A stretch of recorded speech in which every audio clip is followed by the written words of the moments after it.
Madalas sa buhay natin ay nakakaranas tayo ng mga hindi inaasahang pangyayari.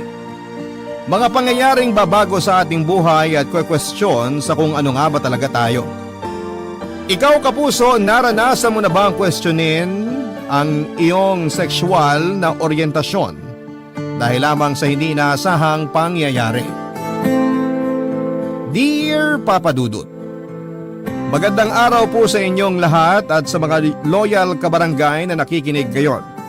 Itago nyo na lamang po ako sa pangalang Mikey, 30 years old at kasalukuyang nakatira sa Antipolo, Rizal. May-ari ng isang maliit na negosyo and at the same time ay bokalista ng isang banda. Bata pa lamang ako ay hindi na lingid sa akin ang pagiging mahirap, Papa Dudut. Lahat ng hirap nga ay dinanas ko na mula sa mabahong barong-barong na tinitirhan namin noon, ay nakaranas din ako na tubig at asin lamang ang inuulam namin. Mga panahong yon na kapag sobrang nagigipit kami at hindi nakapagpapadala sa amin ng pera si Mama na nooy namamasukan bilang kasambahay sa mag-asawang Chinese sa Sampaloc. Pero kahit na ganoon ay hindi naman ako nagreklamo.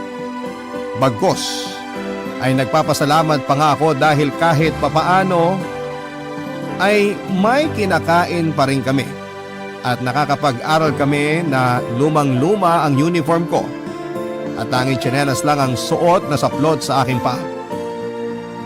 Si Papa naman noon ay nagmamaneho ng tri-bike para kahit papaano ay may maiuwi siyang pagkain sa aming 5 magkakapatid. Pero madalas ay dumadaing na rin siya dahil sa pananakit ng likod at mga binti niya. Papa Dudut, pangatlo ko sa aming magkakapatid at nag-iisa pang babae. Kaya nga madalas ay binubuli ako ng mga kapatid ko dahil ako lang daw ang naiiba sa kanila. Pero ang sabi noon ni Papa ay prinsesa nila ako, kaya dapat daw akong mahalin at ingatan. Sinunod naman nila ang sinabi ni Papa at hanggang sa lumaki nga ako ay naging protective sa akin ang mga kapatid ko at ayos lang naman sa akin yon. At least ay walang naglalakas loob na umaway sa akin noon.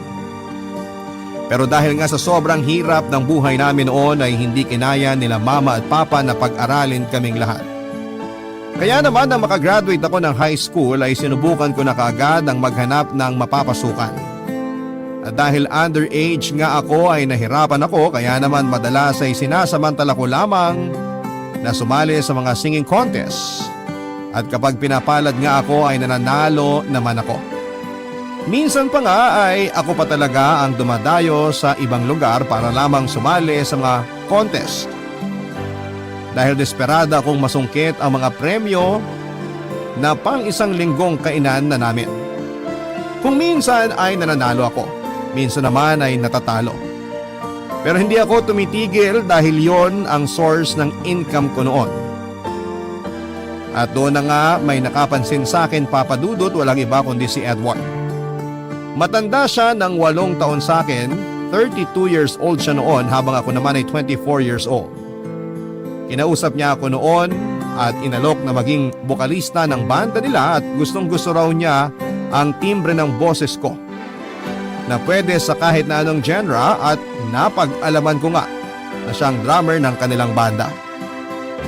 Hindi na nga ako nagdalawang isip pa noon at agad kong sinunggaban ang alok niya lalo nung malaman ko na 1,000 kada gig ang kikitain ko. At hindi naman daw sila nauubusan ng gig dahil halos gabi-gabi raw ay tumutugtog sila. Ipinakilala niya ako noon sa mga kabanda niya dahil kada practice namin ay talagang tinitrain nila ako sa mga tamang techniques sa pagkanta. At masasabi ko nga na marami akong natutunan sa kanilang lahat. Nakatulong na rin ako sa pamilya ko lalo na sa pag-aaral ng mga kapatid ko. Pero makalipas nga lang ang 2 taon ay nabigla ako sa balita ni Kuya Edward nang isang araw ay puntahan niya ako sa studio kung saan ako nagpa-practice, Papa Dudut.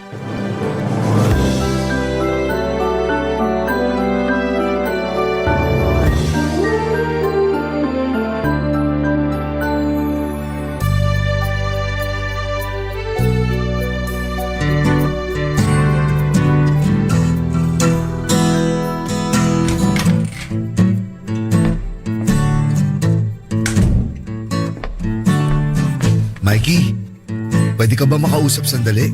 Sige po, tungkol saan po ba? Gusto lang kitang kumustahin. Kumusta ka naman ba sa banda natin?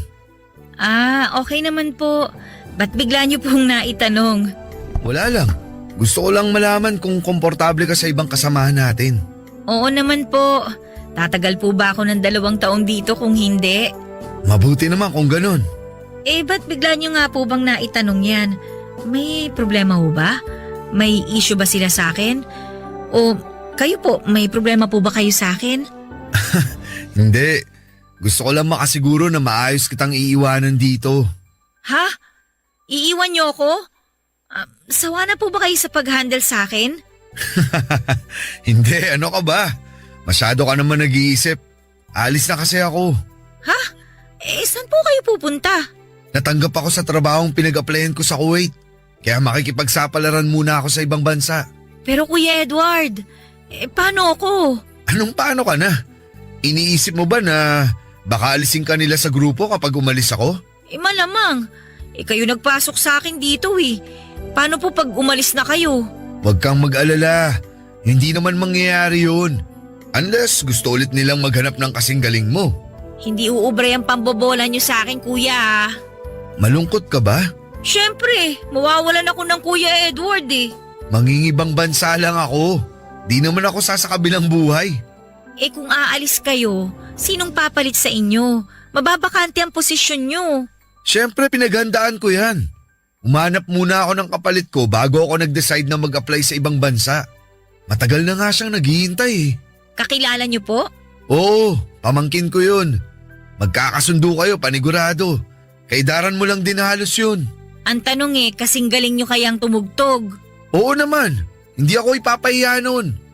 Tsaka hindi mo na itatanong, musician ang buong angkan namin. Bakit hindi na lang kayo yung kumuha ng bokalista sa mga kamag-anak nyo? Ba't ako pa po yung pinili nyo? Imposible naman pong wala magaganda ang boses sa kanila. Well, may point ka. Pero nakitaan kasi kita ng potensyal. At alam ko nung mga panahong yun, kailangan na kailangan mo ng mapagkakakitaan. Paano nyo po nalaman? Yun kaya ang isinagot mo sa tanong nung isang judge. Tinanong ka nila kung bakit ka sumali sa contest. Ang sabi mo, kailangan ko yung prize para pangkain namin ng 1 linggo. Pero hindi naman po ako nanalo nun. oo nga, pero sa tingin ko dapat nanalo ka dun eh. Feeling ko kasi may dayang nangyari. Di naman ganun kagagaling kumanta yung mga nanalo eh. Feel ko nga rin po, pero at least may opportunity na dumating para sa akin. So panalo pa rin po ako. Sa bagay, tama ka dyan. Kaya nga po sobrang nagpapasalamat ako sa inyo eh. Kasi binigyan niyo ako ng pagkakataon na i-showcase yung talent ko. At the same time, nakakatulong ako sa pamilya ko. Ang ginawa ko lang naman, ipasok ka rito sa banda.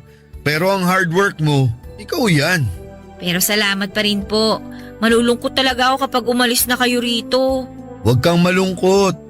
Nandiyan naman ang buong banda na nagsisilbing pangalawang pamilya mo na.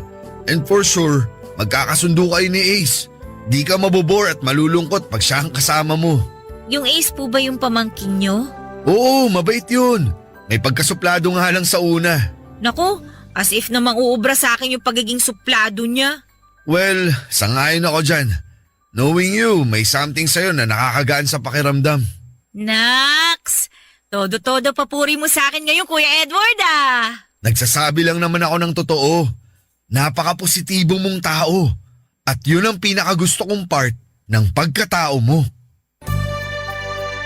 Papadudot, katulad nga ng sinabi ni Kuya Edward ay umalis na siya sa banda at nakipagsapalaran sa ibang bansa. Lalo pa nga at may pamilya siyang binubuhay. Pero hindi naman nabakante ang posisyon niya dahil tinig-over ito ng pamangkin niyang si Ace. At totoo nga sa mga sinabi ni Kuya Ed ay may pagkasuplado nga si Ace. Pero wala namang kaso yon sa akin. Ang tingin ko kasi sa kanya ay isang Prince Charming na lumabas sa isang libro. Ganon na ganon ang datingan niya sa akin. Matangkad siya at maputi at talaga namang gwapo. Ganda rin ang husky na boses niya. Malalim at medyo pausin pa. Kaya nga first meet namin ay nagkaroon agad ako ng crush sa kanya. Kahit na hindi naman siya ganon kasaya na makita ako. Na-imagine ko pa nga na nasa nobela kami at sa una lamang siya suplado. Na sa katagalan ay mai-in-love din siya sa akin pero alam ko namang sa panaginip lamang yon mangyayari. Mga ilang buwan lang naman ay nahuli ko rin ang kiliti ni Ace. Katulad ko kasi ay mahilig siyang mag-compose o gumawa ng sariling kanta kaya naman kapag wala kaming rehearsal ay nagsishare kami ng mga ideya sa isa't isa at mga concept na pwedeng gawing kanta. Hanggang sa naging close na nga kami. Pero wala namang mali siya dahil alam kong companion lang ang tingin sa akin ni Ace at kontento naman ako doon. Ang importante lang naman sa akin ay magkasundo kami dahil ayaw ko naman na may hindi ako kasundo sa trabaho ko. Pero kung gaano nga kami magkasundo ay siya ring tindi kapag nag-aasaran kami. Si Ace din kasi yung tipo ng hindi makukontento sa isang araw kapag hindi nakakapambuisit. Pero sorry na lamang siya dahil hindi ako pikon. Bagkos ay sinasabayan ko lamang siya sa mga pang-aasar niya sa akin, Papa Dudut.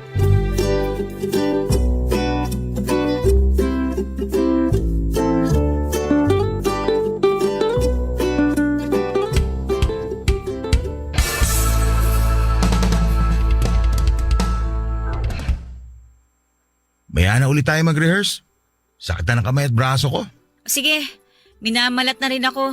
Delikado pa yata tong boses ko mamayang gabi. Boses palaka ka na nga. Boses pala ka pala ha. Ikaw nga gurang ka na eh.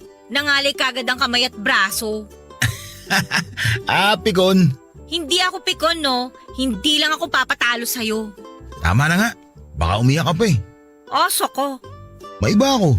Humuhusay ka na sa pagigitara ha. Talaga ba? May mga sintonado pa rin ako minsan eh. Pero di na ganun kasama. Pwede ka na siguro isabay kay Kuya Red. Lo, di kaya. Lead guitarist yun. Anong gagawin ng newbie na kagaya ko?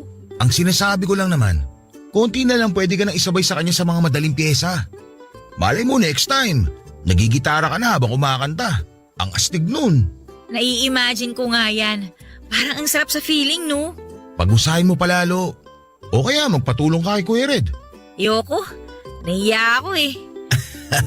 Wow! Marunong pala mahiya ang makapalang muka. Hoy, sino kaya mas makapal ang muka? Ikaw nga, hindi naman sa'yo yung pagkain, kinain mo. Tawang-tawa lang. Mag-aasawa na yan. Bakit ba kasi hindi ka makapag-move on? Isang pirasong siomay lang yon. Last ko na kasi yun ano, kinain mo pa. Ano, PG lang? Grabe naman to. Bili pa tayo ng 1,000 siomay eh. Akin na pera, pambili ng 1,000 siomay. Wala akong cash na dala. Credit card, gusto mo? Wag na, baka namang walang laman yan. Ano akala mo sa akin, poor? Bakit, hindi ba? Nanginginain ka ng siomay ng may siomay? At least siomay lang. Hoy, ba't ka tumatawa? Oy, natawa ko eh, bakit ba? Iba naiisip mo, no? Hoy, wag mo ko itulad sa'yo ha.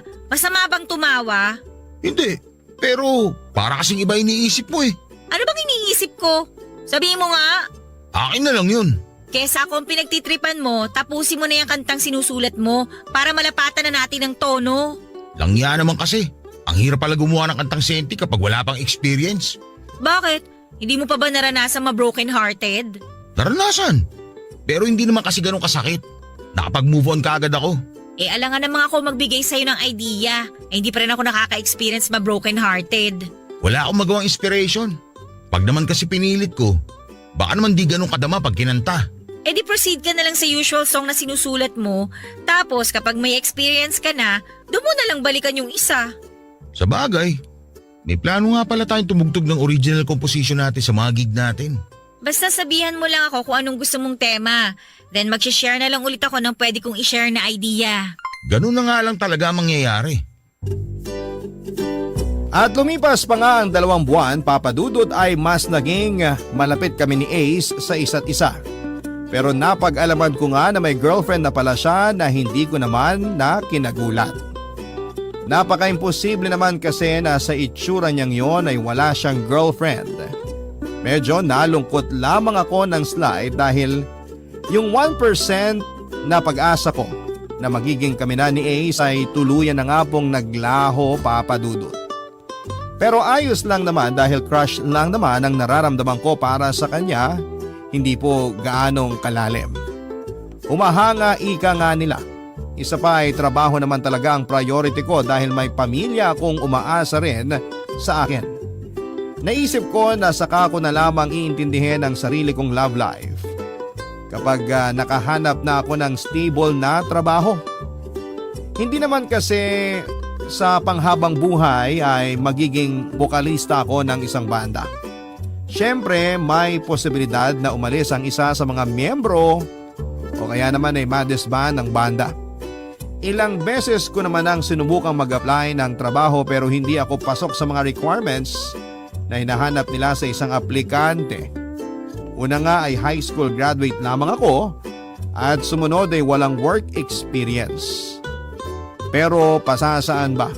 At makakahanap din ako ng trabahong para sa akin o kung hindi man ay pangarap ko sanang magkaroon ng sariling negosyo na mag-aahon sa amin sa kahirapan, Papa Dudut. Barangay Love Stories. Barangay Love Stories. Isang gabi nga matapos ang isa naming gig ay may pinakilalang babae sa amin si Ace at sinabing girlfriend niya ito, si Jade. Maganda ang babae at sexy, mukhang mayaman din base sa pananamit nito. Agad naman akong nakipagkamay sa kanya at sinabi kong masaya akong makilala siya pero hindi ganoon ang pinapahiwatig na mga ngiti niya sa akin.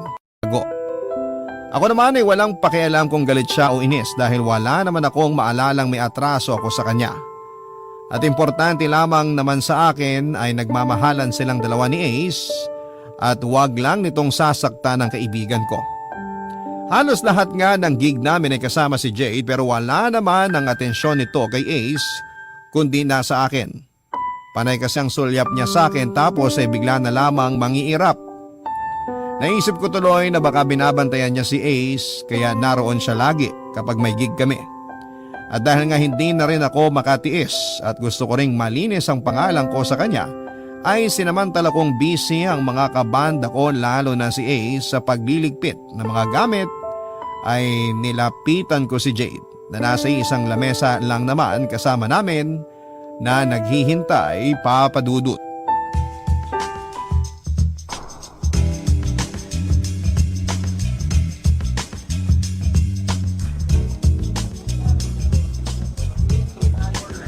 Hi Jade. Close pa tayo? Hindi. Pero magfi-feeling close na ako sa'yo. Kasi mukhang ang laki ng problema mo sa akin eh. Paano mo naman nasabi? Kung nakamamatay lang siguro yung tingin mo. Baka kanina pa ako nakabulagta sa sahig.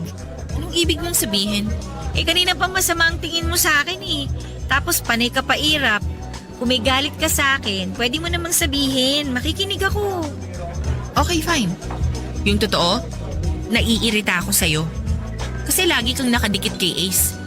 Akala mo ba hindi ko napapansin? Please lang, matuto kang dumistansya sa boyfriend ko. Ang sakit mo kasi sa mata eh. Ay nako, wala kang dapat ipag-alala.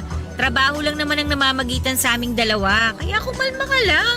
Hindi ako kakalma, knowing na crush mo ang boyfriend ko. Lo, halata ba? Iniinis mo ba talaga ako? Hindi. Nakakapagtaka lang kasi na ikaw lang ang may alam na may crush ako kay Ace. Maming ka pa talaga. Proud ka? Ganon? Teka lang muna Jade ha. Kung ano man yung iniisip mo, mali ka. Okay? Pure crush lang ang nararamdaman ko kay Ace. Alam mo naman siguro yun, di ba? Umahanga lang ako sa kanya.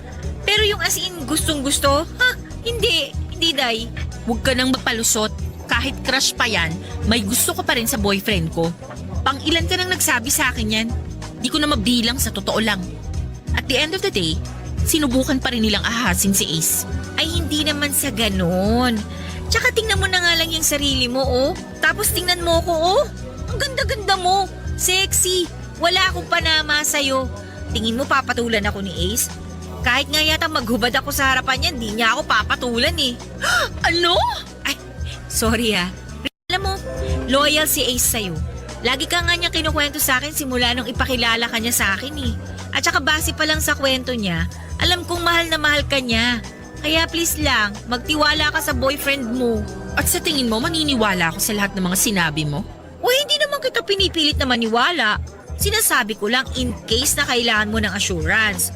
Sabihin na nating mas mahaba ang ginugugol na oras ni Ace sa pagre-rehearse sa studio kaysa sa kasama mo siya.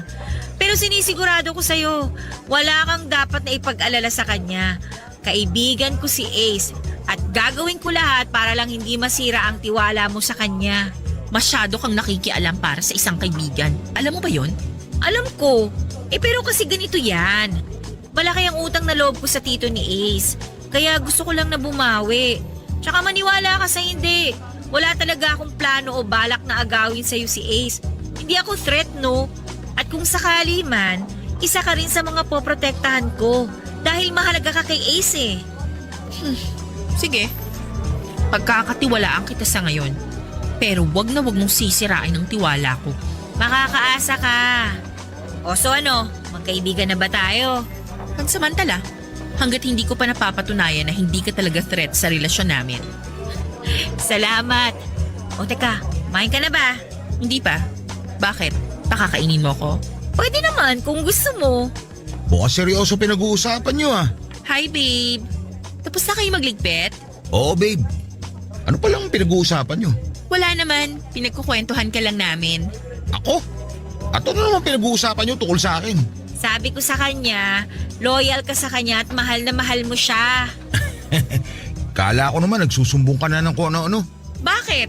May dapat ba siyang isumbong? Ano ka ba babe? Siyempre wala. Loyal ako sa'yo. Kung ano naman yung worries mo, alisin mo na. Hindi kita ipagpapalit kahit kanino. Alam mo namang mahal na mahal kita eh. Sabi ko sa'yo, Jade eh. Sige na nga. Pero sa ngayon, gusto ko munang kumain. Kanina pa ako gutom eh. Sure. Saan mo ba gusto kumain? Since gabi na, gusto kong kumain ng mami na may mainit na sabaw. Okay sige. Maghanap tayo ng mamihan. Wala kasi akong masyadong alam na kainan dito bukod sa mga fast food eh. Si Mikey, baka may alam. Meron naman. Eh di tara na. Ano pang hinihintay natin? Tuturo ko na lang sa inyo kung saan. Malapit lang naman dito. Sumama ka na sa amin. Kakain tayo. Sigurado ka? Oo. Ayaw mo? Gusto, basa-basagot niyo eh.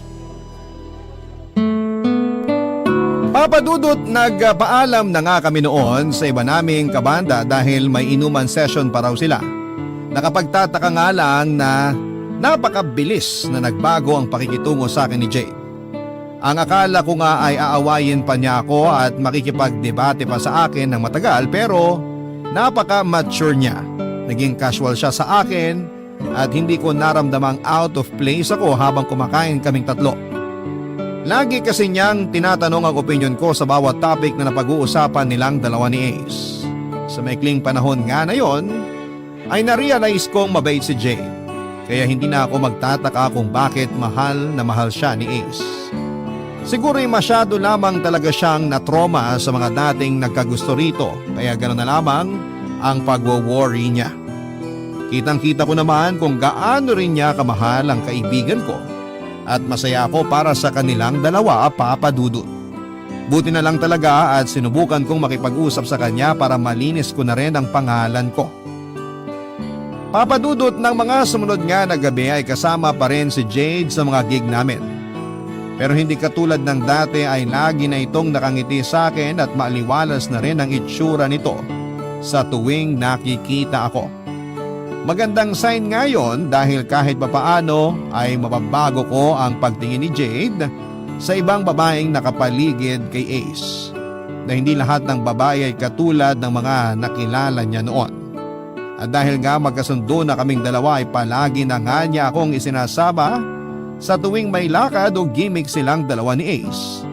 Na minsan ay naiisip ko na nga na hindi na sila nagkakaroon ng quality time dahil lagi na lamang akong kasama. Pero sinabi naman ni Ace na ayos lang sa kanya dahil yun daw ang unang beses na nakasundo ni Jade ang babaeng malapit sa kanya. At para kang i-celebrate ang official shoot.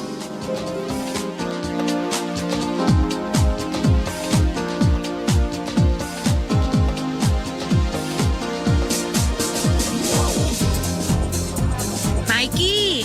Aba, kanina pa inuugat ang tagay mo. Pas muna. Doon na ako eh. Wala, madaya. Hayaan mo na babe. Huwag kayo masyado magpakalasing. Hindi ko kayo kayang bitbiting dalawa pag nalasing kayo. Kaya nga, tsaka mahina ang tolerance ko sa alak. Ang mabuti pa, magkwentuhan na lang muna tayo para bumaba yung mga tama natin. Sige, call ako dyan. Call din ako. Kwentuhan niyo naman ako kung paano kayo nagkakilala. Sino ba magkukwento? Uy, kahit sino sa inyong dalawa. Sige, ako na. Nagkakilala kami 3 years ago sa bar na pinagkakantahan nyo. Kagagraduate ko lang nun ng college, kasama ko friends ko nun.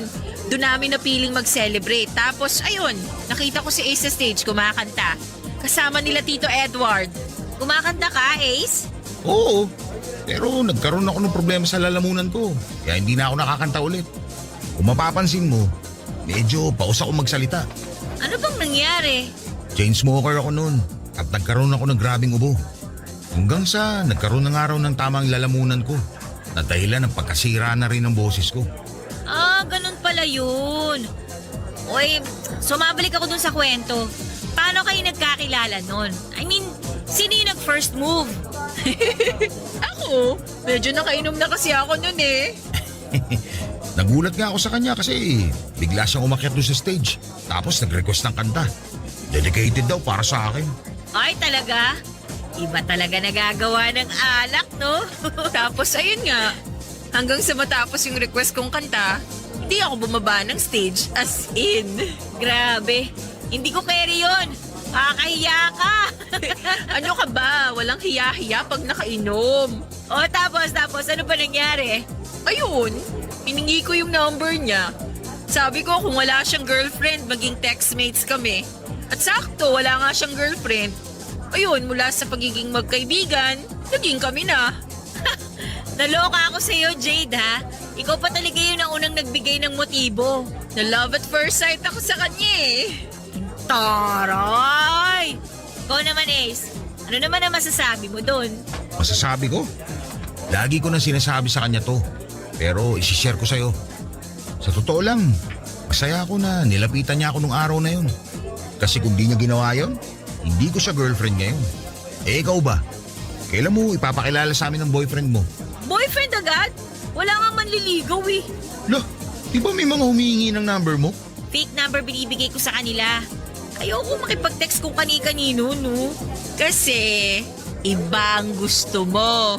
Oy, hindi. Ka ba? Ayoko pa lang talaga. Gusto ko kasi munang makahanap ng stable na trabaho bago ko atupagin ang love life ko. Eh, syempre, priority ko ang family ko eh. Maraming umaasa sa akin kaya nga lagi ako nagdadasal na sana bigyan pa ako ng maraming blessings para may maibahagi ako sa pamilya ko. Swerte na magiging boyfriend o asawa mo. Syempre, no? Pero family first muna. Tama naman yan. Pero wag mo pa rin kalimutan ang sarili mong kaligayahan. Tandaan mo, mabilis lang ang panahon. Bukas, di mo na mamalayan. Marami ka na palang pinapalagpas sa pagkakataon. Pero bago ang lahat, tagay muna ni Mikey. Kala mo makakalimutan ko na. O, eto na. Kumusta naman pala sa inyo? Kailan mo balak pumasyal? Hindi pa ako makaluwas eh. Magkano na lang din kasi natitira sa pera ko. Pinapadala ko lahat kay Papa. Wala bang work papa mo? Meron. Nag-drive siya ng pedicab. Kaya lang naawa na rin ako sa kanya eh. Kasi humihina na rin yung mga tuhod niya. Wala ka bang mga kapatid na pwedeng tumulong sa inyo? May asawa na rin yung dalawang kuya ko. Kaya hindi na rin namin maabala tsaka maasahan. Hirap din naman kasi sila sa buhay eh. Pero magtira ka pa rin kahit papano. Mag-ipon ka para kung may gusto kang paglaanan in the future, may magagamit kang pera. Papadudot marami ako na-realize sa mga sinabi nila sa akin at mas doon ko na pag-isip-isip na paghandaan ang kinabukasan ko. Dahil hindi naman habang buhay ay ganun lang ang buhay ko.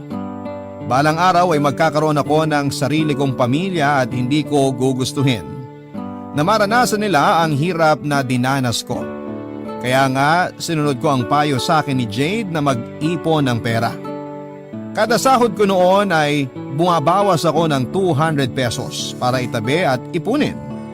At sa paglipas nga ng mga panahon ay naging mas malapit kami ni Jade sa isa't isa. Masasabi ko nga na masaya ako na maging parte ng buhay nilang dalawa ni Ace.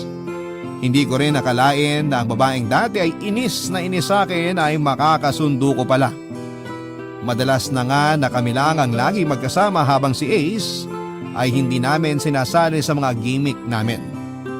Si Jade naman kasi ang nagsasuggest noon na magkaroon kami ng girls bonding. Noon ko nga lang din na-realize na napakakalog pala ni Jade at kayang-kayang sumabay sa lahat ng biro ko. Kaya naman mas naging masaya akong kasama silang dalawa na mga kaibigan ko noon, Papa Dudut. Barangay Love Stories. Barangay Love Stories. At dahil nga sa palagi kaming magkasama ni Jade ay hindi ko namamalayan na nag-iiba na ang nararamdaman ko para sa kanya, Papa Dudut. Bagay na hindi ko naramdaman noon kay Ace. At dahil hindi pamilyar sa akin ang pakiramdam na yon ay nagsimula na akong kabahan, lalo na kapag naiisip kong hindi ako maaaring makaramdam ng romantic feelings para kay Jade dahil pareho kaming babae. At nagwo-worry rin ako sa maaari niyang isipin tungkol sa akin. Natakot ako na baka kapag nalaman niya ang totoo ay layuan niya ako o pandirihan. Pero hindi naman siya manhid at matalinong babae si Jade kaya naman hindi rin nagtagal. Ay nalaman niya na may gusto ako sa kanya. At hindi lang basta pagkagusto, Papa Dudut.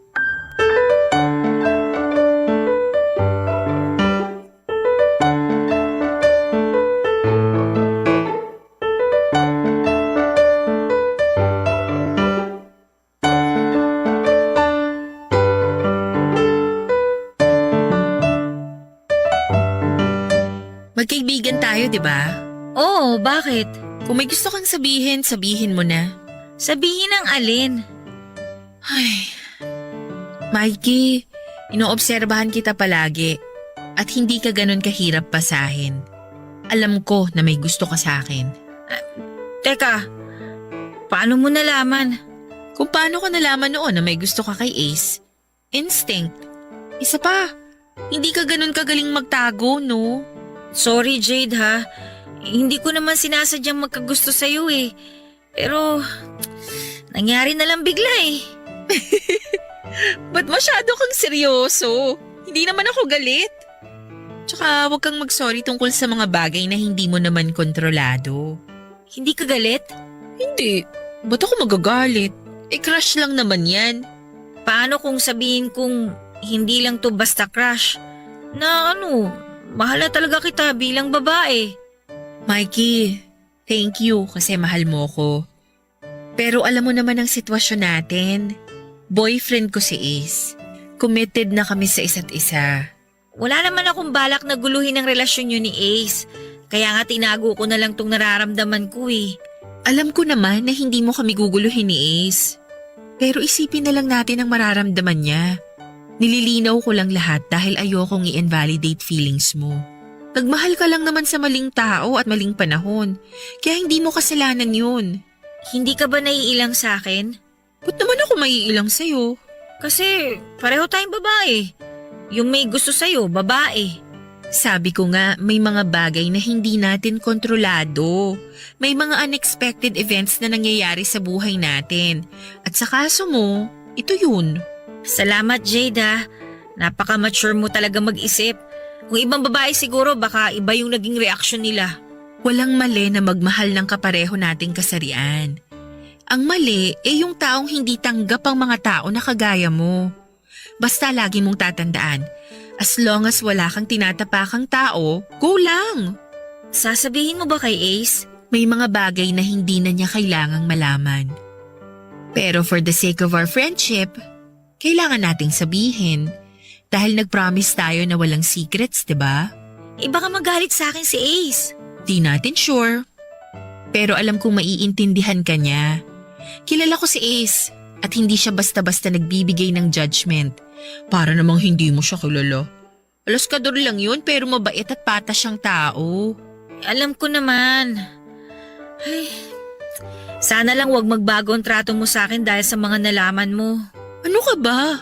Siyempre hindi. Best friends na tayo, di ba? Oo, best friends. Walang magbabago sa atin. Tsaka gagawin pa kitang bridesmaid. Gusto ko yan. Kailan niyo ba balak magpakasal?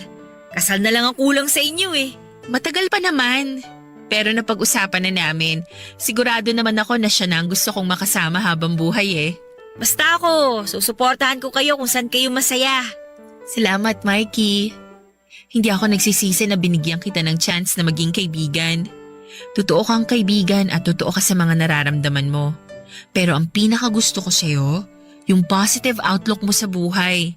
Sa ilang buwan kong pagkakakilala sa'yo, never kitang narinig na nagreklamo dahil ang pangit o minamalas ka sa buhay. Lalo lang naman ako mai-stress pag inintindi ko pa ang mga kamalasan ko sa buhay. Mismo! Kaya nga bilib ako sa'yo eh. Magsikap ka lang, alam ko magiging successful ka rin balang araw. Kasi pinagpapala ang mga katulad mo. Grabe naman ang compliment mo sa akin. Pero salamat Magdilang anghel ka sana. Papadudot parang naalis ang mabigat na nakadagan sa dibdib ko matapos ang pag-uusap namin yon. Napakaswerte ni Ace dahil nakatagpo siya ng babaeng kagaya ni Jade. Swerte rin naman si Jade kay Ace. Hiling ko lang talaga ay hindi na sila magkahiwalay at ikasal na sila. Kung tutuusin kasi kasal na lamang ang kulang sa kanila pero nasa kanila naman yon. After all ay lifetime commitment ang kasal na dapat pag-isipang mabuti. Hindi ko nga akalain na hindi ko pa pala talaga lubusang kilala ang sarili ko. Hindi ko alam na may tinatago pala akong ibang kasarian. Sino ba naman kasing mag-aakala, hindi ba? Simula nung magkaisip ako ay lalaki naman talaga ang gusto ko tapos ay bigla na lamang akong nagkagusto sa isang babae.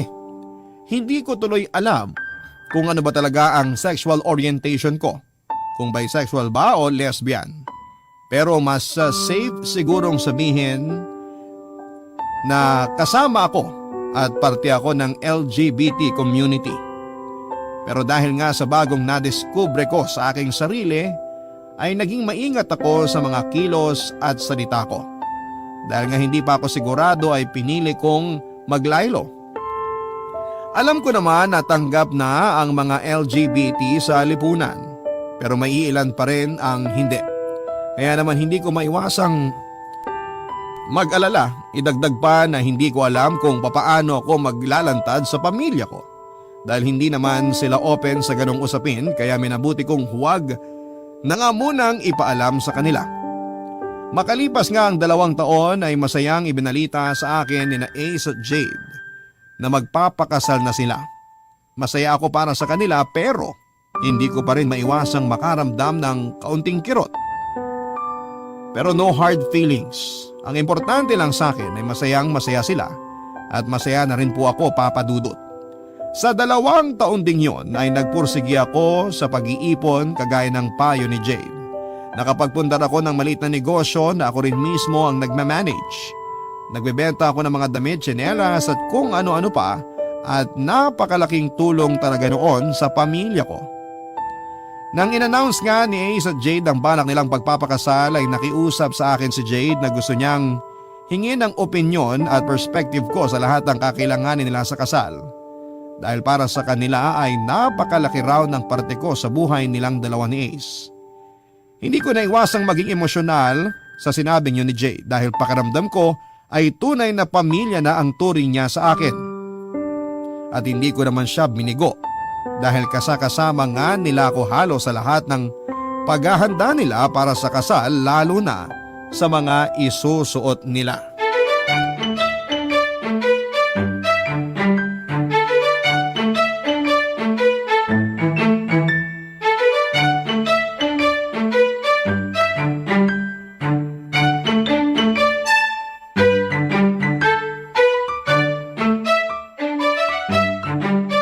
Masama raw na isukat ang wedding gown.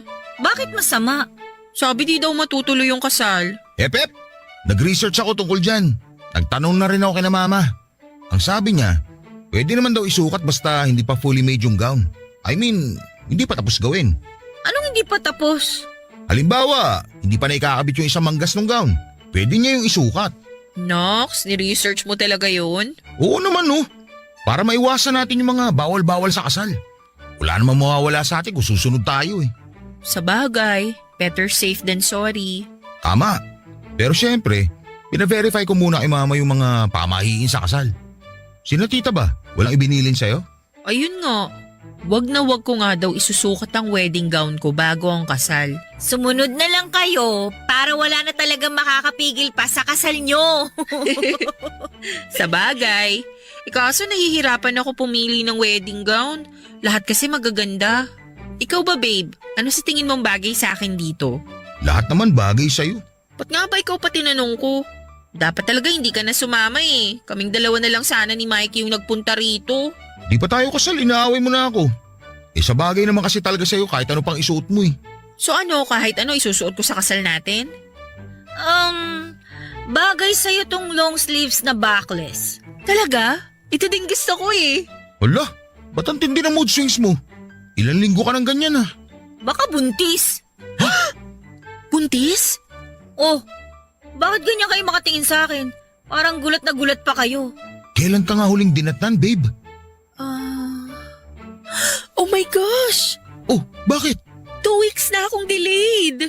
Congrats! Buntis ka na! Pero hindi pa sure. Maiwan ko na muna kayong dalawa rito. Saan ka pupunta? Tatakbuhan mo ko? Sira, hindi. Bibili ako ng pregnancy test kit sa butika. Babalik ako kagad. I love you. I love you too.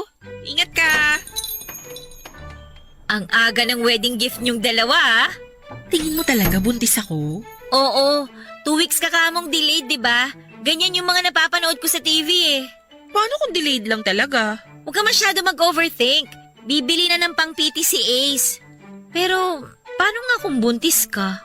Matutuwa ako syempre. Magkakaanak na kami ni Ace kung sakali. Masaya ako para sa inyong dalawa. Basta pag kinasal na kayo, huwag niyo akong kakalimutan ha. Ano ka ba? Hindi ka namin makakalimutan. Napakalaki ng parte mo sa buhay naming dalawa ni Ace. Isa kang tunay na kaibigan na totoong tao ka. Kaya kung buntis nga talaga ako, ninang ka. Gusto ko yan! Bridesmaid na, ninang pa! At dapat ikaw ang kakanta ng wedding song namin habang naglalakad ako papunta ng altar. Oo naman, yun na lang ang regalo ko sa inyo. Thank you so much, Mikey. Sana lang wala kang hidden grudges sa akin kasi hindi ko maibalik feelings mo para sa akin. Para kang sira. Wala na sa akin yun, no? Basta maging masaya ka lang palagi. Kayo at ng mga magiging anak nyo. Masaya na ako noon. Tsaka hindi lang naman ikaw ang tao sa mundo.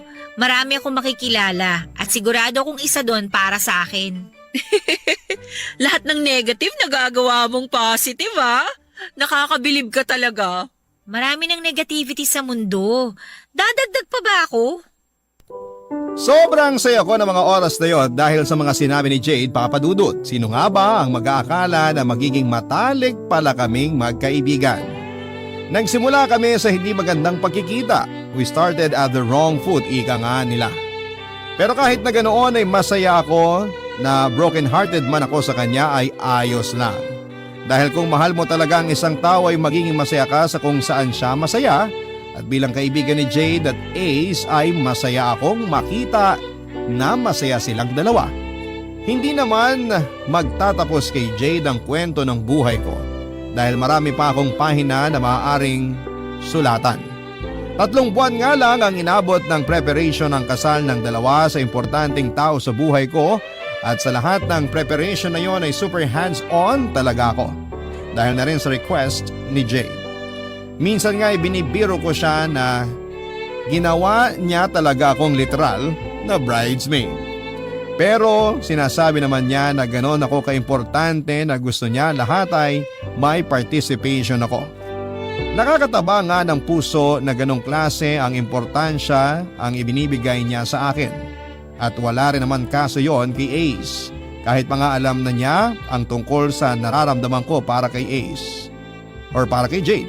Kumbaga, we're matured enough para intindihin pa ang mga maliliit na bagay na hindi na dapat palakihin pa.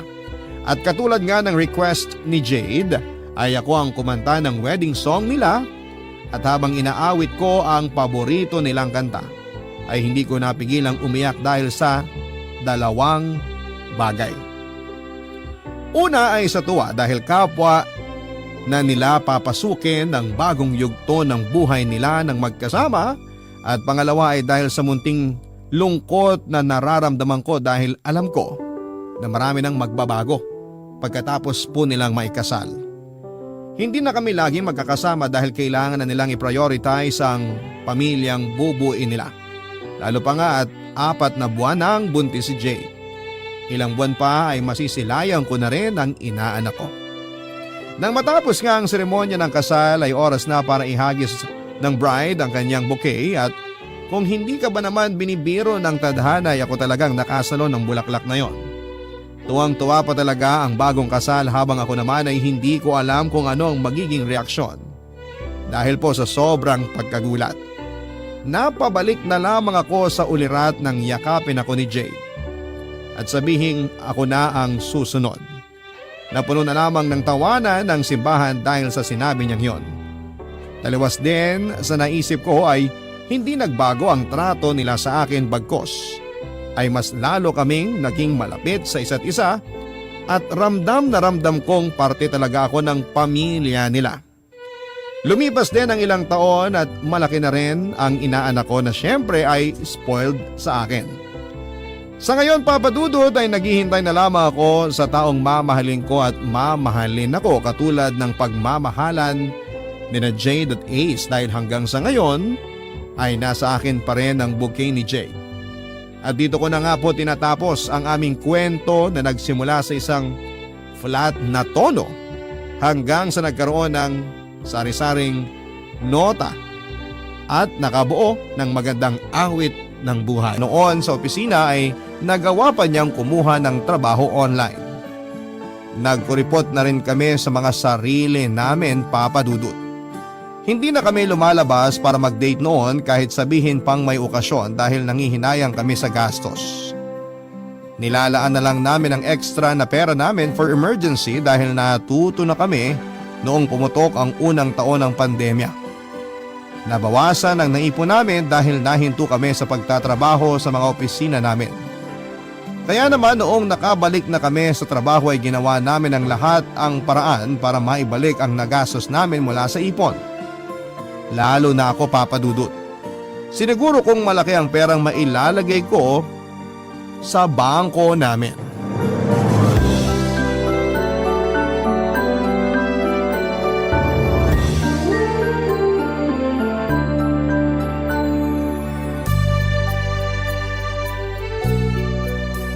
Hi, mahal. Hi. Ay, walang mahal? Sorry. Hi, mahal. Ikaw ha, nakakalimutan mo na laging tawagin akong mahal. Busy lang. Busy din naman ako pero di ko nakakalimutang tawagin kang mahal. Di ko rin nakakalimutang mag-I love you sa'yo. Kailan ko naman nakalimutan magsabi ng I love you sa'yo? Hello, lagi. Lalo na sa text. Huwag mong sabihin pag-aawayan natin yan, mahal ha. Kung sakali, pwede bang schedule natin sa ibang araw yung away na to kung gusto mo talaga? Busy ako ngayon eh. May nahabol ako ng trabaho para makapasok this cut-off yung bayad. Kanina ka pa nakaharap dyan sa computer mo, magpahinga ka muna. Hindi pwede. Kailangan maihabol ko to. Eh kung di man makahabol this cut-off yan, sa susunod na lang, para may pahinga ka rin. Sumpa magkaroon ng pahinga ngayon. Kapag may pahinga ka, ibig sabihin hindi ka magkakapera. Ano ba namang paniniwala yan? Makina nga pinapahinga eh, tayo pa kayang mga tao? Kailangan ko matapos to. Bayaran na naman next week ang insurance natin eh. May pera pa naman tayo. Pahinga na muna tayo, ha? Pakis naman. Mamaya na. Tapusin ko lang to. Mamaya na yan, please. Karil, Mahal! Mahal ang pangalan ko. may toyo ka ba ngayon? Bakit bigla ka na lang nagagalit? Anong bigla na lang? Dapat nga dati pa ako nagalit sa'yo eh. Oh, anong ginawa ko? Wala kang ginawa. Yun naman pala eh. Bakit ka magagalit sa akin? Ang labo mo naman. Di mo naintindihan yung gusto kong puntuhin, no? Wala kang ginagawa para sa relasyon natin. Paano wala? Di pa ba sapat na nagpapaako ba ako sa pagtatrabaho? Para sa future nating dalawa? Di pa ba yung sapat para sa'yo? Di ba yung na-appreciate man lang? Na-appreciate ko naman yan. Kaso, Kaso ano? baka naman pwedeng wag puro trabaho. At anong gusto mo? Mag-resign ako? Hindi ganyan ang ibig kong sabihin. Diretsahin mo na kasi ako. Nasasayang ang oras eh. Ibig na makapagtrabaho na ako ngayon. Ang dami pang pasikot-sikot. Wala ka ng oras para sa atin. Lahat na pupunta sa trabaho. Ganun ka rin naman, di ba? Parehas lang tayo nagtatrabaho. Bakit ka nagrereklamo? Sa yung oras sa relasyon natin, lagi namang meron. Anong tawag mo sa nangyayari ngayon? Kung wala tayong oras sa isa't isa, di sana hindi tayo nakakapag-usap ngayon. Di tayo sabay kumakain sa umaga at gabi. Di tayo magkatabi sa pagtulog. Ano pa bang oras ang kailangan mo? Ang gusto ko, maglaan naman tayo ng oras para di mawala yung spark sa relasyon natin. Spark? Ano ka, teenager? Teenager lang naghahanap niyan. Kahit sana mag-asawa na tayo, meron pa rin nun. Para na lang tayong boardmates sa bahay na to eh. Wala nang lambingan, wala nang date, wala na kahit ano. Nibatiin ako para sa anniversary natin, di mo magawa. Ang tagal na natin mag-asawa, Karil. Di na natin kailangan ng ganyan. Doon tayo sa praktikal. Sorry ha, kung naghahangad ako makaramdam uli ng pagmamahal mula sa'yo. At ngayon pinamumukha mo hindi kita mahal. Alam kong mahal mo ko, pero di ko na yun ramdam. Puro kasi trabaho ang inaasikaso mo. Di mo man lang maisip na asikasuhin kung ano naman yung kailangan ko. Yung kailangan sa relasyon natin. O sige, para tumigil ka na. Sa Sabado, mag-date tayo after ko ma-deliver yung mga in-order sa akin pyesa. Wag na, kung napipilitan ka lang. Tapos ngayon gaganyan-ganyan ka sa akin. Pinagbibigyan ka na nga sa gusto mo. Ang gusto ko, gustuhin mo rin yung gusto ko. Ano? Wala! Good night! Naintindihan ko naman ang punto ni Karil noon, Papa Dudut. Kaso nga lang ay pagod na kasi ako kaya hindi ko na maayos na naproseso ang mga dapat kong isagot sa kanya. Aminado naman akong nawalan nga ako ng time sa relasyon namin dahil masyado akong nag-focus sa trabaho. Akala ko naman kasi parehas lang kami ni Karil na ayos sa current setup namin. Pero dinamdam na pala niyang ang hindi namin paglabas-labas na dalawa. Tiningnan ko ang kalendaryo ng cellphone ko at doon ko na-realize na last week ay anniversary pala ng aming kasal. Doon ako nakonsensya dahil hindi ko man lang siya naalalang batiin, Papa Dudut. Mahal ko si Karel at wala naman akong ibang minahal kundi siya lamang. Yun nga lang sa sobrang tagal ng relasyon naming mag-asawa kaya siguro ay nababaliwala ko na siya. Dahil alam kong andyan lang naman siya.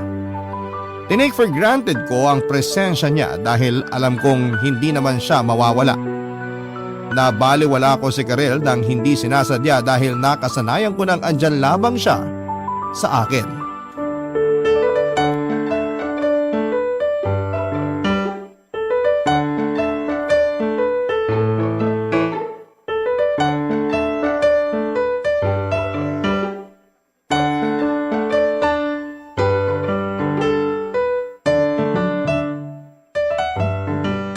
Louie? Ano yun, mahal? Anong pangarap mo nung bata ka? Pangarap ko maging astronaut. Pero imposible pala yun kasi may fear of heights ako. Kala ko pangarap mo maging salbabida eh. Ha? Bakit ko naman papangarapin maging salbabida? Yung kasi yung comment mo dun sa picture ng babaeng vlogger na nakasalbabida sa pool? Ha? Wala akong comment na ganun, ha? Magde-deny? Wala naman talaga. Na-screenshot ko yung comment mo, oh. Sabi mo, dati pangarap kong maging mayaman, pero ngayon pangarap ko na lang maging salbabida. Yan ba? Wala lang naman yan. Biruan lang namin magkakaibigan niya sa office. Nakita mo tinaglang ako dyan tapos sumagot lang ako. Sagot ba yan ng taong may asawa na? Kasi nga biruan lang nga yan. Di ko naman tototohanin yan eh. Kantsawang lalaki lang yan. Alam mong nakapublic yung picture tas magko-comment ka ng ganito? Di mo naisip na pwedeng makita to ng ibang kakilala natin? Ano na lang sasabihin nila, ha? Di ka dapat mag-isip ng masama. Buti nga nakapublic yung comment ko eh. Ibig sabihin lang yan, wala akong balak na kahit ano. Saka public figure naman yung babae na yan. Vlogger nga, di ba? Buti sana kung hindi, doon ka matakot. Hindi pa ba ako dapat matakot sa ganitong ginagawa mo? Hindi. Kasi wala naman akong balak na magloko. Mas matakot ka kapag naglihim ako ng mga ganyan. Mas matakot ka kung nagme-message ako sa babae na yan. Mukhang papunta ka na rin dun eh. Ang labo! Bakit ko naman i-message yung babae na yan? Saka kahit i-message ko siya, as if naman papasinin niya ako, no? Paano ko i-message mo nga at mag-reply sa'yo, ha? Di mag-cheat ka na niyan. Ala, grabe naman ang pag-overthink. Kaka-Facebook mo yan eh. Nag-overthink ako dahil sa inaasal mo sa relasyon natin. Ito na naman po kami. Mag-aaway na naman ba tayo? Di pa nga tayo tapos sa nakaraang away natin eh. Magdadagdag ka na naman ng bago. Yun na nga eh. Di pa natapos yung issue sa'yo nung nakaraan. Dinadagdagan mo pa ngayon. Ako pa nagdagdag? Ikaw nga to nagsisimula ng away. Nananahimik lang ako rito. Mabuti pa tong vlogger na to. Nagawa mong ma-appreciate at nagawa mong mag-react sa pinost niyang picture. Samantalang ako, hindi. Kahit siguro magubad na ako sa Facebook, dead maka pa rin. Ano ba namang pag-iisip yan, Karil? Dumaan lang naman yan sa newsfeed ko sa Facebook kasi nga tinag ako ng kaibigan ko. At yung mga post ko, hindi ba dumadaan sa newsfeed mo kaya di mo man lang mapusuan? Di mo man lang mapansin? Yan ba problema mo? O sige, pupusuan ko na lahat. Teka, asan ba yung cellphone ko? Wag na, kasi binlock na kita. Grabe naman toyo yan, Karil. Hindi to toyo, Louie. May pinaghuhugutan yung galit ko sa'yo. Huwag na tayong mag-aaway, please. Sige na, sorry na, mali na ako. Okay na ba? Hindi okay, hindi. Anong gusto mong gawin ko? Nakakapagod ha? Ikaw pa may ganang magsabi ng ganyan? Eh kasi naman pagod na ako sa trabaho, tapos mangi-stress ka pa sa mga issue mo sa relasyon natin. Di naman kita niloloko, Karil. Wala akong iba. Kahit halungkatin mo Facebook ko o pumunta ka sa trabaho, imbestigahan mo ako. Wala kang makikita kasi loyal ako sa'yo. Kung issue mo yung pagko-comment ko sa picture ng ibang babae, sige, last na yung ginawa ko.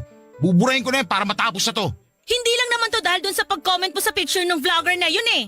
Gusto ko sana ganun ka rin sa akin. Iparamdam mo naman na na-appreciate mo rin ako. Hindi ka na katulad ng dati. Dati pa na yung post mo tungkol sa atin. Ngayon wala na. Tapos ibang tao na paglalaanan mo ng oras para sa ganyan. Samantalang akong asawa mo, ni sabihan ako maganda kahit isang beses di mo man lang magawa. Karil naman parang... Huwag mo sanang hintayin na mapagod ako ha. Huwag mo sanang hintayin na ibang taong unang makagawa ng mga bagay na gusto kong gawin mo para sa akin.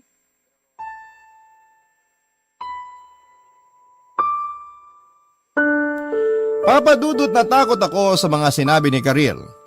Bigla ko na-imagine na isang araw ay iiwan niya ako at ipagpapalit sa isang lalaking kaya siyang mahalin sa paraang gusto niya. Doon ako natauhan dahil hindi imposibleng mangyari yon. Sinubukan ko mag-leave sa trabaho para ma-date ko siya pero tinanggihan niya yon. Sinabi niyang magtrabaho na lamang kami. Wala naman akong nagawa pero doon ko na napansin ang panlalamig niya. Mas lalo akong natakot. Lalo't yun ang unang beses na na-feel kong binabaliwala niya ako. Hindi ko na rin siya nakasasabay noon sa umaga para kumain at kahit sa pagtulog sa gabi. Lagi na lang siyang nakatalikod sa akin. Sinubukan ko siyang lambingin, ipagluto at yakapin pero iniiwasan na niya ako.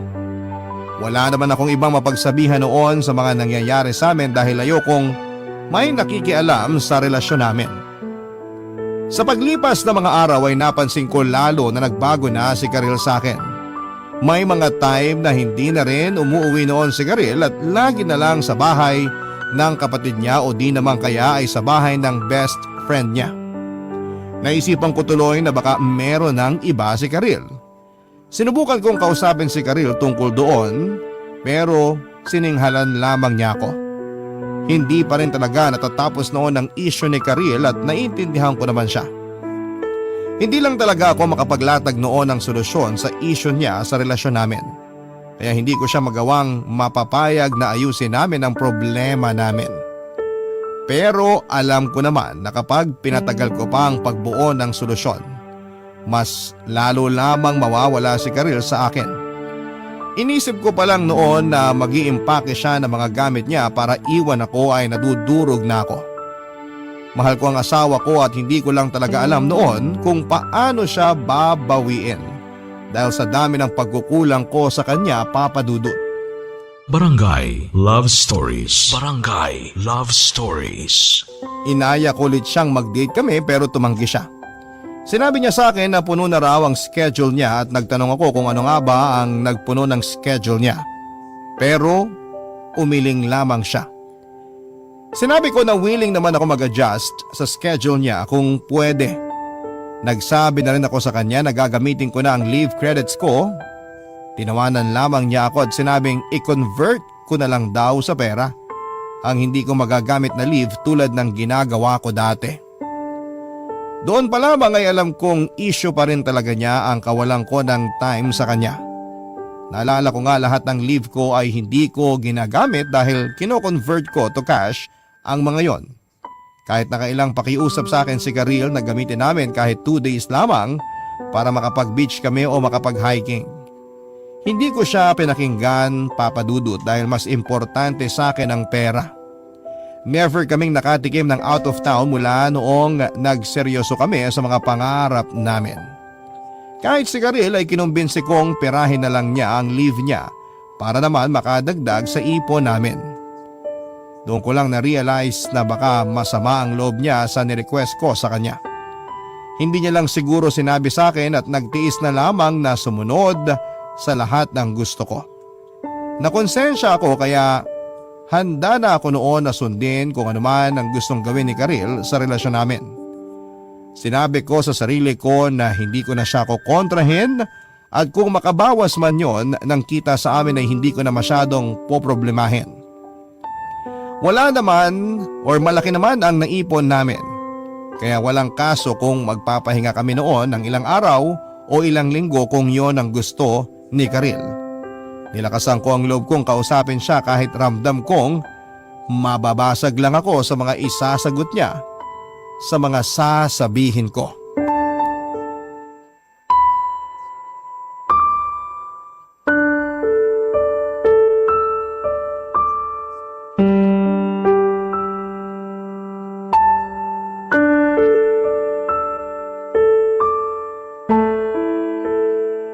Pwede na ba tayo mag-usap? Di ba tayo nag-uusap? Alam mo naman kung anong ibig ko sabihin eh. Kung itatanong mo ulit kung may free time ako, wala. Kung itatanong mo naman ang leave credits ko, sinabi ko na sa HR namin na peperahin ko na lang sa December. Ayaw mo ba talaga magpahinga tayo? Magbakasyon. Kahit anong gusto mo. Wag na, wala rin namang magbabago. Pinangunahan mo na agad eh. Nagpapakatotoo lang ako, Louie. Hindi Louie ang pangalan ko. Mahal. O ngayon, alam mo na ang pakiramdam. Alam ko nagtatampo ka pa rin sa akin kasi wala nga akong time sa'yo. Puro ko trabaho. Hindi lang to tungkol sa pagtatrabaho mo. Dahil na naman ba yan sa pag-comment ko sa picture ng vlogger? O tapos ikaw pa ang galit. Gets mo na kung bakit ayoko makipag-usap sa'yo? Sorry, nabigla lang ako. At para sabihin ko sa'yo, alam kong hindi mo pa rin tinitigil yung pagbibigay mo ng atensyon sa ibang babae. Ano na naman bang… Subukan mo mag-deny, subukan mo! Hindi na ako nagko-comment sa picture ng ibang babae ha? Hindi yung nagko-comment ka sa picture na ibang babae. Nahuli kita uli. Ano na naman yan nahuli mo sa akin? Nakita ko yung GC yung magkakaibigan. Pati ba naman GC namin pinakikialaman mo na? Binubuksan mo na ang Facebook ko na hindi ko alam? Actually, di naman ako ang nangialam eh. Yung asawa ng isang kaibigan mo na nagkataong katrabaho ko naman. O sige, sabihin mo kung ano nakita mo sa GC para mag-sorry na ako. Grabe mga pinagsisend yung mga picture ng babae ha. Lakas din ang loob mo magsabi ng mine? Free shipping ba si ate? Willing to pay kahit isang gabi lang? Ang sarap nila? Wow! Parang wala kang asawa. Usapang lalaki lang naman yun, Karil. Sinabi ko naman sa'yo, di ba? Ang baboy mo! Paano kung ganyan din ang pag-usapan namin magkakaibigan? Paano kung magsabi ako na masarap yung isang lalaki? Anong mararamdaman mo, ha?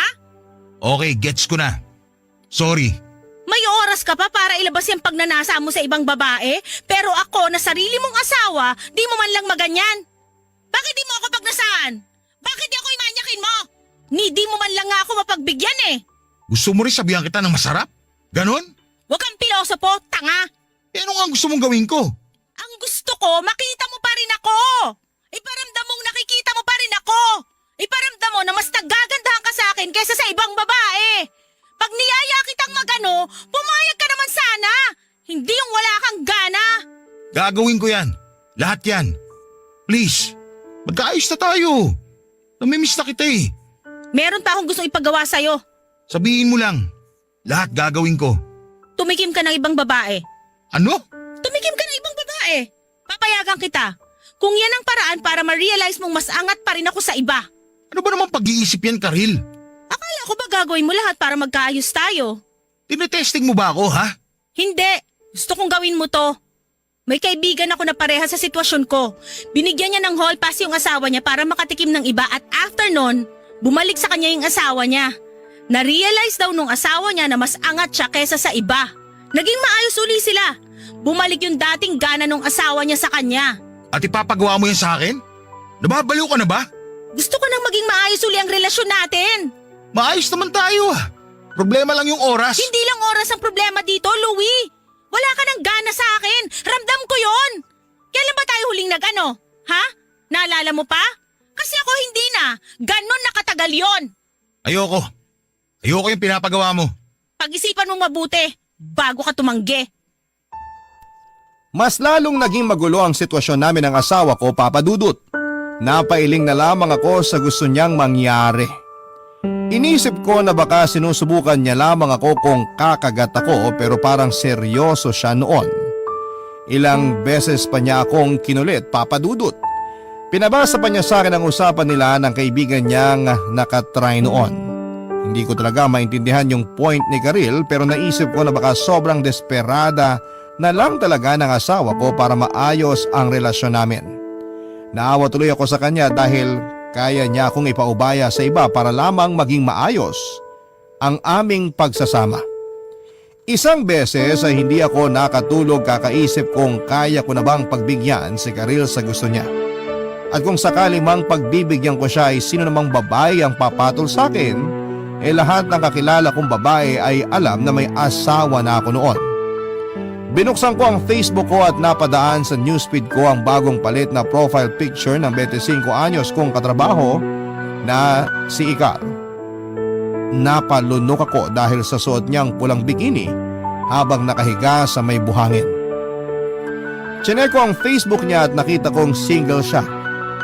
Inesto ko pa ang ibang social media accounts niya pero wala akong nakitang bakas na may karelasyon siya. Naalala ko tuloy si Icar noong unang beses ko siyang nakita sa trabaho. Nagandahan ako sa kanya at minsan ay napag-usapan na rin namin siya ng mga katrabaho kong lalaki. Hindi lang ako noon ang nagkakagusto sa kanya, marami pa kami. Naisip ko kung papayag kaya si Icar na may mangyari sa amin. Napatanong pa ako sa sarili ko kung paano ko i-explain sa kanya ang sitwasyon namin ng asawa ko. Hindi ako nakapagplano ng gagawin kay Icar at kinabukasan ay parang sinadya ng tadhana. Sa pagpasok ko noon sa opisina ay si Icar kaagad ang unang bumungad sa akin.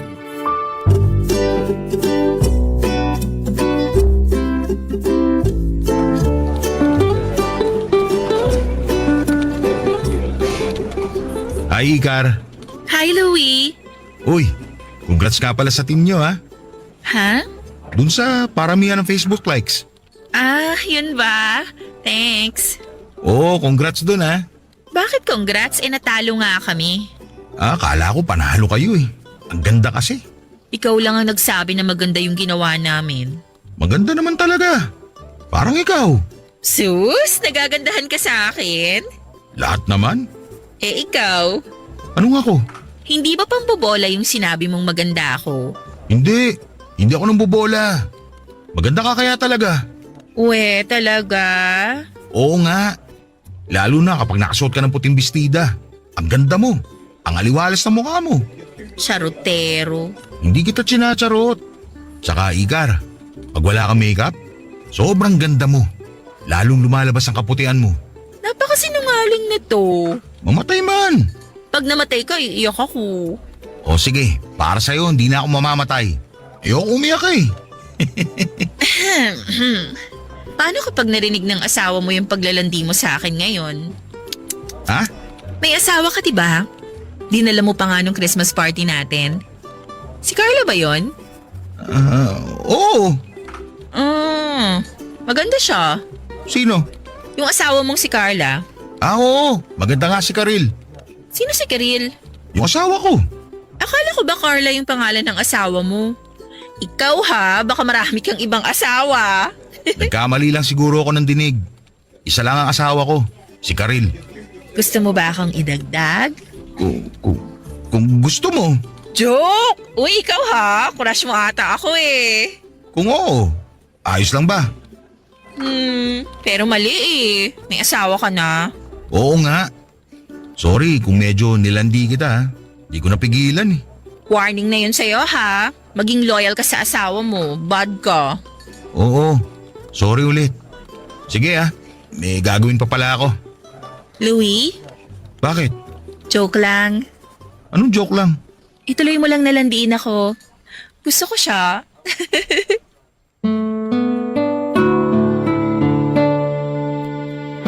Nagkatawanan kami ni Icar dahil sa mga nangyari. After noon ay bumalik na kami sa mga mesa namin. Akala ko noon ay matatapos na ang paglalandian namin yon pero biglang nag-message sa akin si Icar gamit ang email niya. Tinatanong niya kung pwede raw bang sa email na lang kaming mag-usap. Natakot ako kasi baka pinagtitripan niya lamang ako pero hindi pala.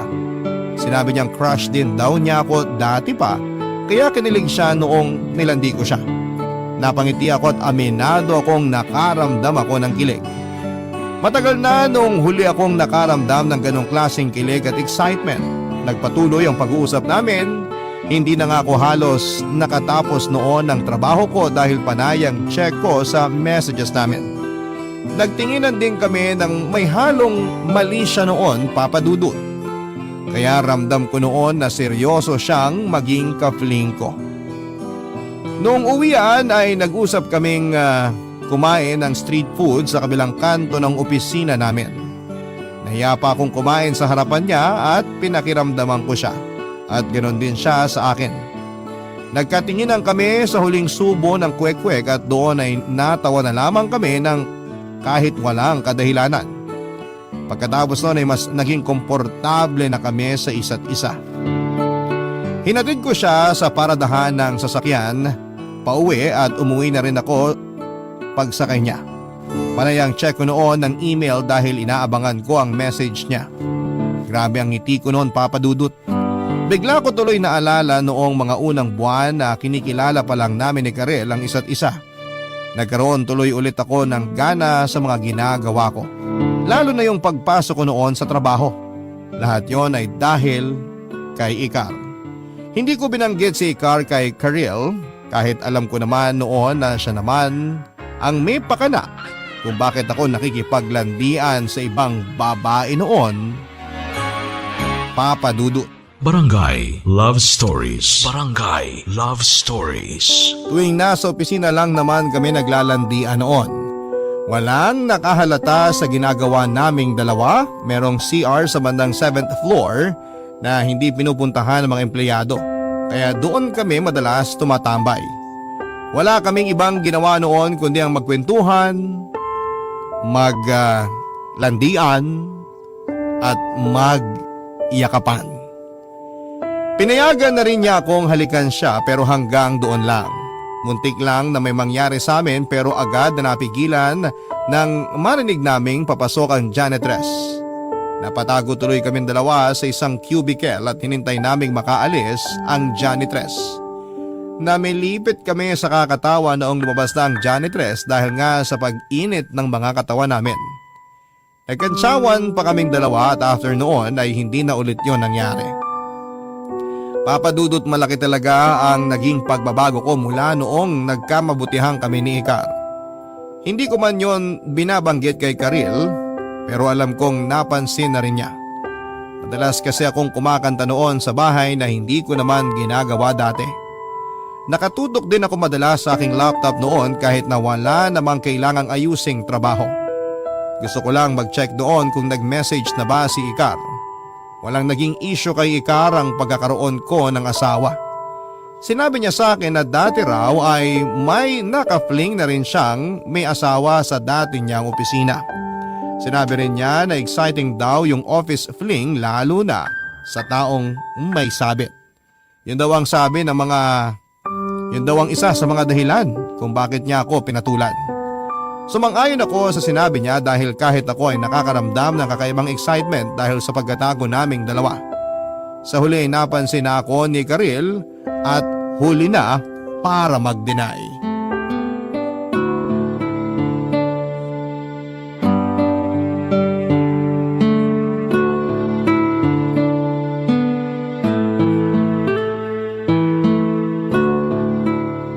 Bago yung polo shirt mo Oo.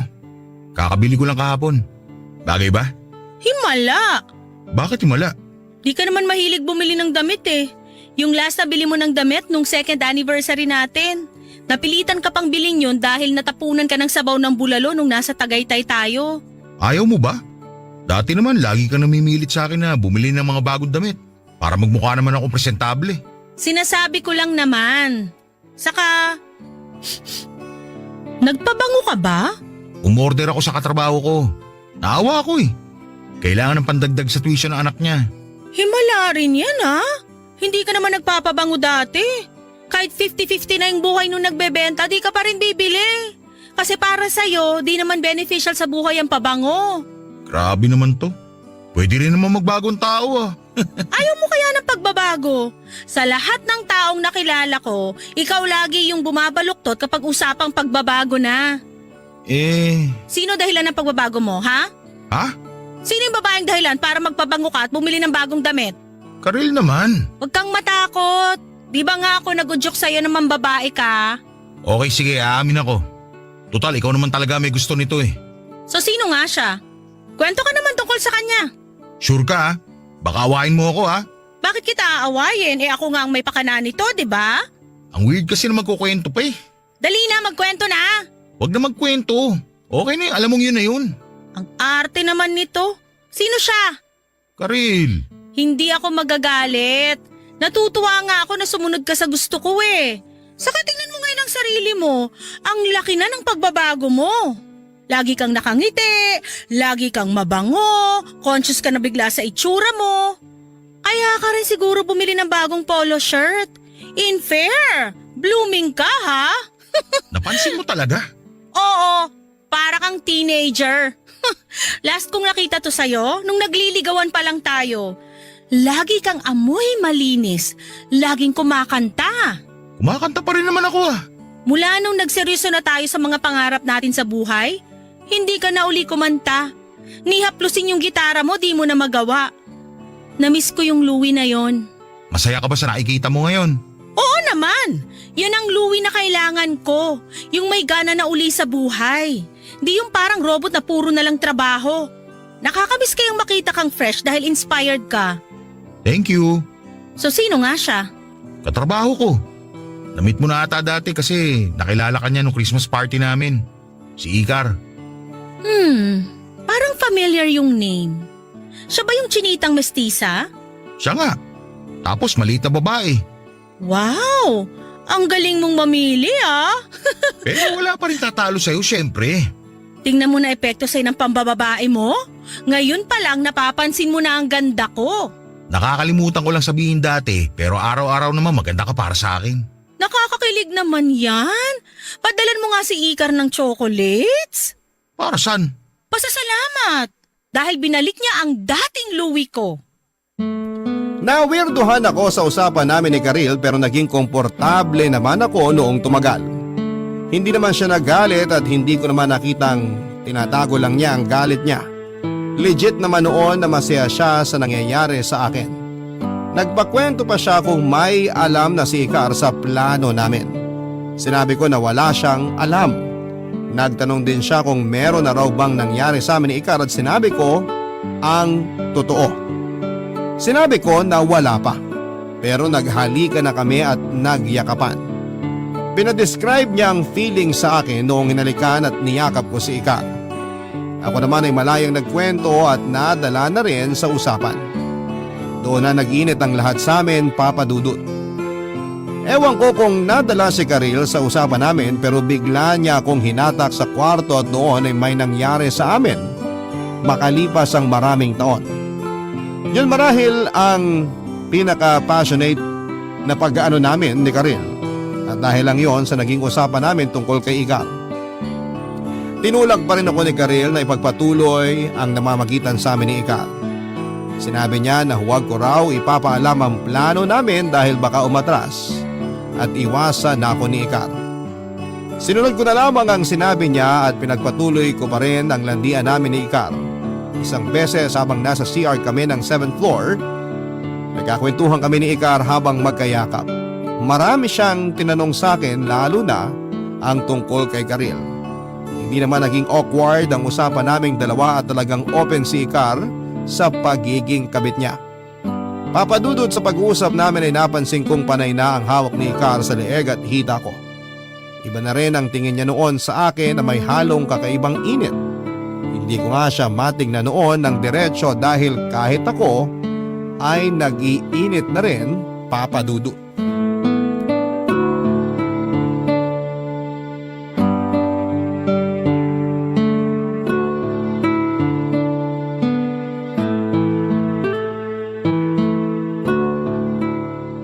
Oh, bakit ka umiiwas ng tingin sa akin, ha? Napuwing lang. Ano yan? Minuminuto ka nalang napupuwing? Kanina ka pa kaya umiiwas ng tingin? Napuwing nga talaga ako. Ayaw mo bang tinititigan kita? Ha? Ano eh? Nako-conscious ka, no? Oo eh. Grabe kasi ang titig mo. Nanlalamon. Magaling talaga akong lumamon. Uy, anong ibig mo sabihin dyan? Ng karne, ng samgipsal. After nito, samgipsal tayo, ha? Kala ko naman kung ano na. Sige, libre kita. After nating magsamgipsal, baka naman pwede tayong humiga. Pag-uwi na lang sa mga bahay natin. Bakit sa bahay lang ba pwedeng humiga? Pwede namang sa hotel, di ba? Uy, gusto mo na? Office ba? Di mo ako inaaya eh. Ako nalang mag-aaya. Tinatansya lang naman kita. Baka mamaya ayaw mo, mapahiya pa ako. O ngayong alam mo na, gusto mo ba? Oo naman. Ang tagal ko na kayang gustong ano. Aanuhin mo ko. Mag-anuhan tayo. So, after work? Bakit pa natin hihintayin ng after work? Sinasuggest mo bang gawin na natin ngayon? Kung gusto mo lang naman. Kahit saan pwede ako. Eh di mas lalo ako. Ready ka na? Ready na ako, Karil. Karil? I mean, Ikar. Tinawag mo ako sa pangalan ng asawa mo. Sorry, nakasanayan lang. Iniisip mo bang ako ang asawa mo? Hindi ah. Halata sa mukha mo. Hindi. Kanina kasi panay ang tawag ni Karil kaya siguro tumatak yung pangalan niya sa utak ko. Tapos kanina may kliyente pa ako na Karil din ang pangalan.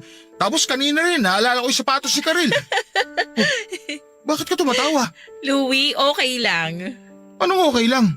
Okay lang na itigil na natin to. Dahil lang sa natawag kitang Karil? Di ko naman yung sinasadya. Saka siyempre, lagi ko siya nakakasama. Ah, alam ko na. Kasi nga, di ba, pinag-uusapan natin si Karil kanina? Ayun, ayun ang dahilan. Hindi mo na kailangan mag-explain kasi asawa mo yun eh.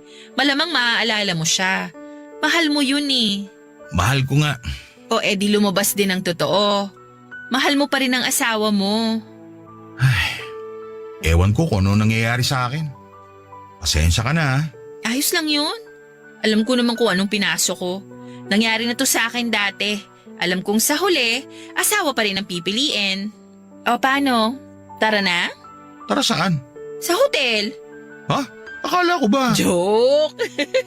Wala nang ganun wala na ako sa mood. Ay, kinabahan naman ako.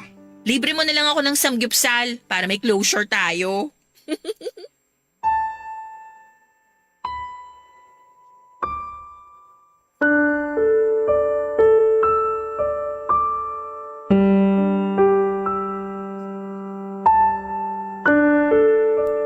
Papadudot dahil sa muntikang pangyayaring yon ay natauhan ako.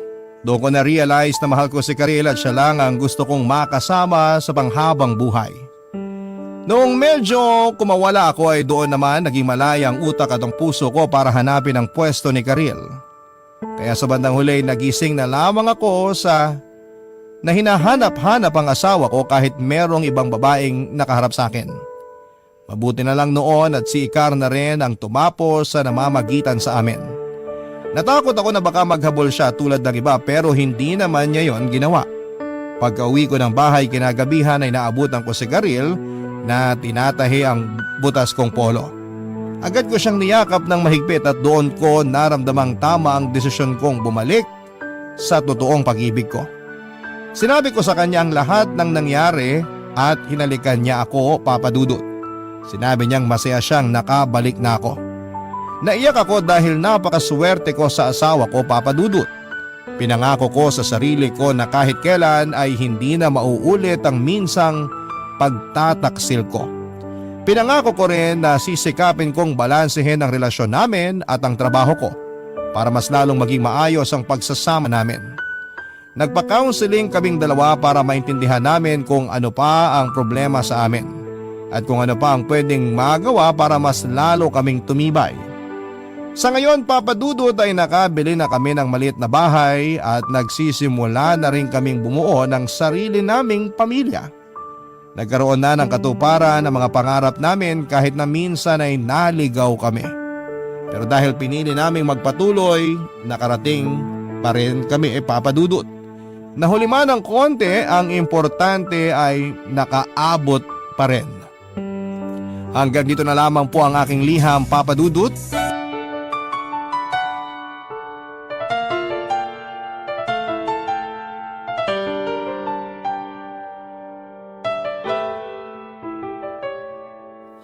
Ang buhay ay mahiwaga, laging may lungkot at saya. Sa Papa Dudut Stories, laging may karamay ka.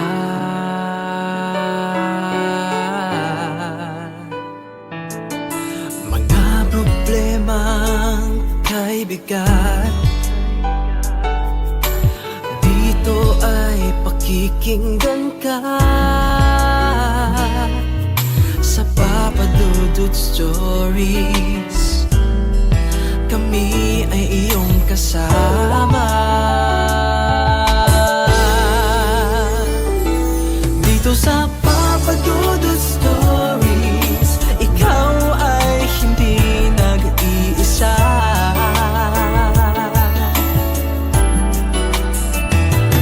Dito sa Papa Dudut Stories, may nagmamahal sa'yo.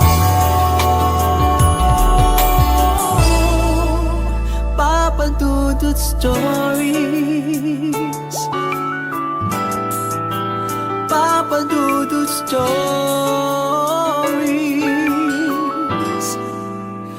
Papa Dudut Stories.